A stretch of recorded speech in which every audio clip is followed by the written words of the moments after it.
Hey, what's going on, guys? It's CJ. So I just bought Kwikset deadbolt and doorknob, and I couldn't understand why the doorknob was going upside down, and I don't like that.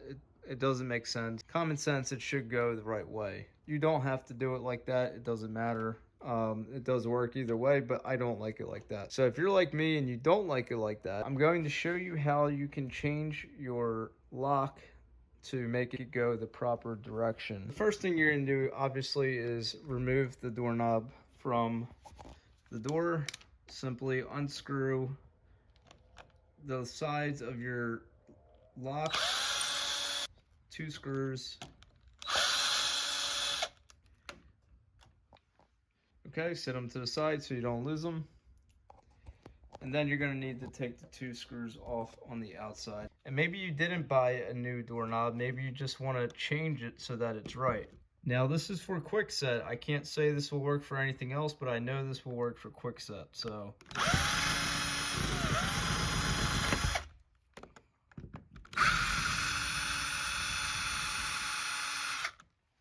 open your door so you can pull your doorknobs apart. Just use your fingers to loosen the bolts out. Take your bolts out.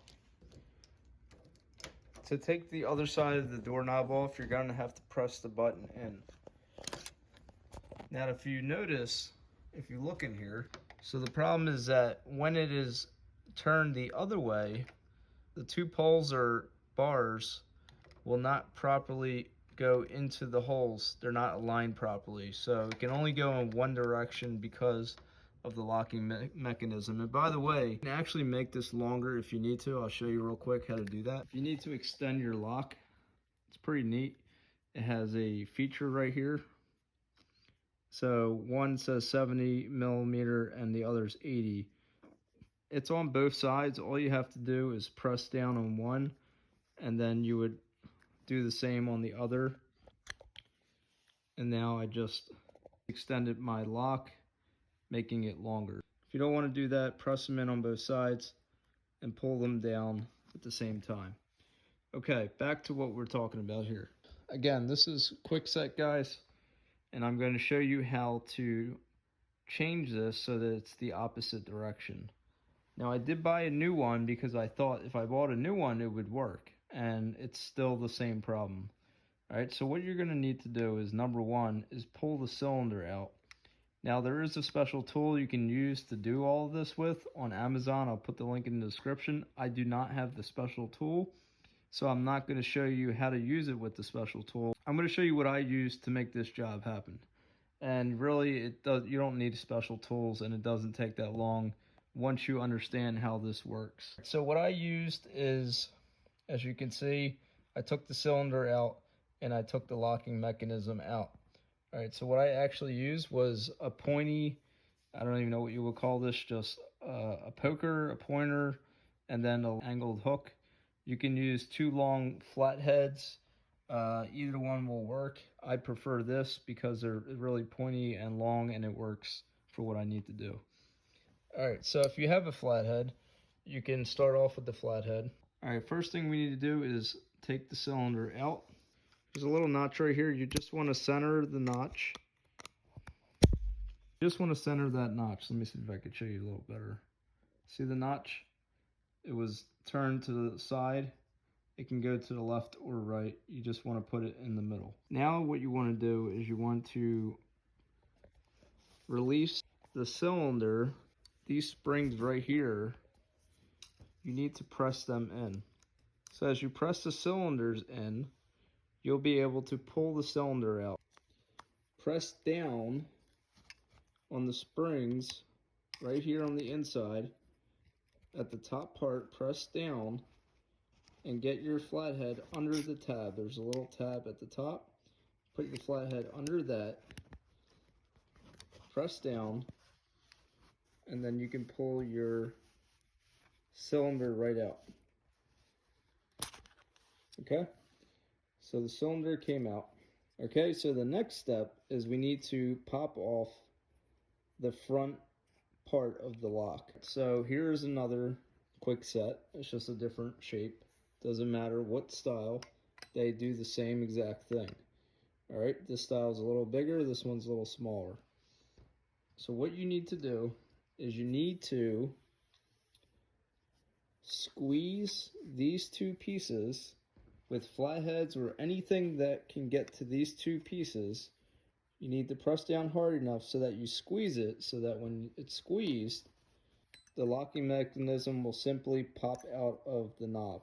I already did it with one of them. I'm going to show you how to do it again with this one. So go ahead and get your tools, and you're going to put one on the left side and one on the right side. The part where you need to get it is really not that far down. A lot of people think it's all the way down. It's not. It's actually like halfway at the top.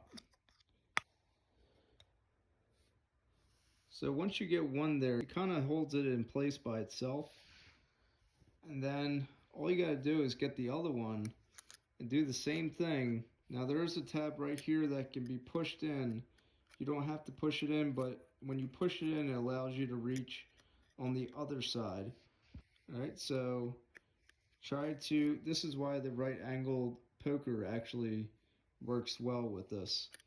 So you can push that down and then hook that inside.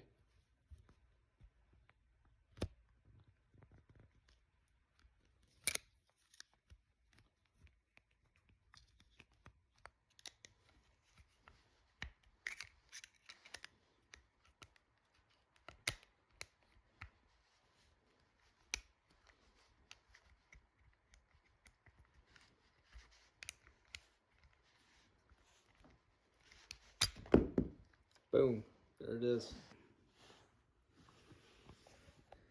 And there you go. So no, I did not use the special tool. Again, I squeezed on these two pieces inside.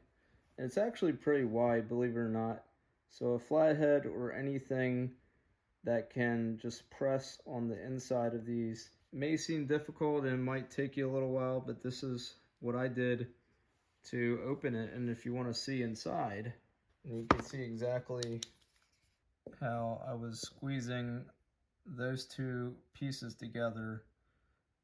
There's the pointy one, and there is the right angle tool. So it can be done without the special tool. I will put the special tool in the description of the video. It's on Amazon for about $9, so I'm just impatient and I wanted to do it myself. So once you're done that, what you're going to do, that's the handle I don't like, so I'm not going to be using that one. So what you need to do once you're done and you want to reset it up, all you need to do is grab your pieces, go ahead and go to the door. All right, and always, by the way, this curved part, the angled part goes towards here, so it will close. It doesn't go like this. It goes like that. All right, it's just a little common sense stuff. All right, so slide your lock in there. Okay, now I don't screw that in right away. The reason is because you want to get your bolts in on your knob first. I do the screws on that last. Now you're going to get your doorknob and you're going to find out how it goes in properly with these two poles. Make sure they go in the right way. Okay, so that would be the way they have to go in. And knowing that, I'm going to make sure that my front lock is facing the right direction, and I'm just going to simply push it in place until it snaps. All right, so it's snapped in. Now you can remove this. Then you're going to put your cylinder back into the middle of where the metal pole is. All right, so for those that want to know exactly how it goes down, hold it like this with the little curve going down, and it's going to follow the same way it would go down into that groove. It can only go one way, so push it down in with your finger until you hear a click.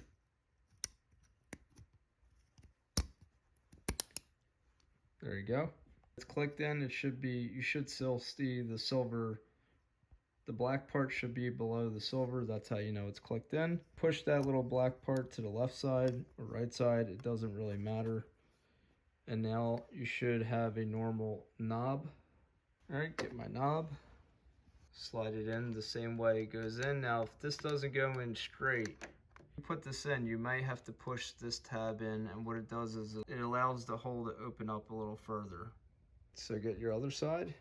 The way you put this side on is you just need to look at the way that shape fits into here. So it's going to be with the bigger side facing that on the right, and that little middle piece will go in the middle of the black tube. You're going to need to push both handles together to make sure that slides on right.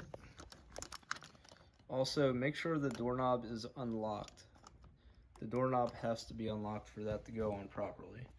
Now, once you have that slid on right, you can turn this casing part and match up the holes the way you need to. Now, the way I put my bolts in is I hand tighten them first. All right, so what I do is I get them in just a little bit, and I actually pull this out just a little bit. And the reason being is because you want to be able to see where the bolts line up inside. So I put them in just a little bit, and then close this together, and then you're going to want to tighten them by hand first. Tighten them with your finger and your thumb. All right, and just use a screwdriver, regular screwdriver, not a drill, to just finish screwing your bolts in. If you use a drill, you could strip it, or it's just not going to work right. The Phillips screwdriver is going to work better. And there you go. You now have a lock face in the right direction. Like, subscribe, and comment, and I'll see you in the next one. Peace!